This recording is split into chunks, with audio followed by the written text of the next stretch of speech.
లైఫ్లో ఏం సమస్య వచ్చినా భయపడాల్సిన అవసరం లేదు. ఒక్క హనుమాన్ చాలీసా మన దగ్గర ఉంది. ప్రతి దానికి తులసీదాస్ గారు దాంట్లో ఏం రాసిండు? సొల్యూషన్ రాసిండు. ప్రతి సమస్యకి ఏముందల్లా పరిష్కారం ఉంది.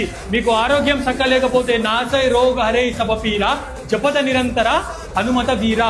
మీ లైఫ్లో చాలా కష్టాలు ఉన్నాయి, ఏం అర్థమైతే లేదు. సంకట కటై మిటై సబపీరా జోసుమిరే హనుమత బలవీరా. చెప్పుకోవడానికి పక్కన ఎవ్వరు లేరు, ఫ్రెండ్స్ లేరు, చుట్టాలు లేరు, ఏం అర్థమైతే లేదు. అప్పుడు కూడా భయపడకండి. ఒక్క ఆయన ఉన్నాడు, సబసుకలా హే తుమ్హారీ శరణ తుమ రక్షకో కహకో డరనా.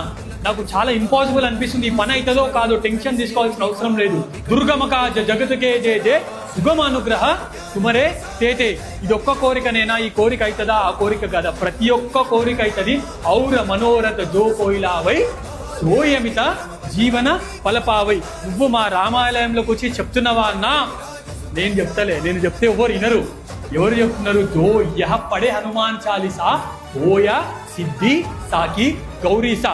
ఎవరు చెప్తున్నారు అని అంటే, ఎవరైతే ఆంజనేయ స్వామి 11వ రుద్రావతారమైన పరమశివుడు చెప్తున్నాడు. పార్వతీదేవి మీద ఒట్టేసి చెప్తున్నాడు, మీరు హనుమాన్ చాలీసా చదివితే మీ లైఫ్లలో ఉన్న కష్టాలు ఖచ్చితంగా పోతాయని చెప్తున్నాడు. ఎవరు చెప్తున్నారు? పరమశివుడు చెప్తూ ఉన్నాడు. కాబట్టి ప్రతి ఒక్కరూ ఈ అఖండ హనుమాన్ చాలీసా లాంటి కార్యక్రమాలు ప్రతి దేవాలయాలలో కూడా కావాలి. దానికి మీ యొక్క టెంపుల్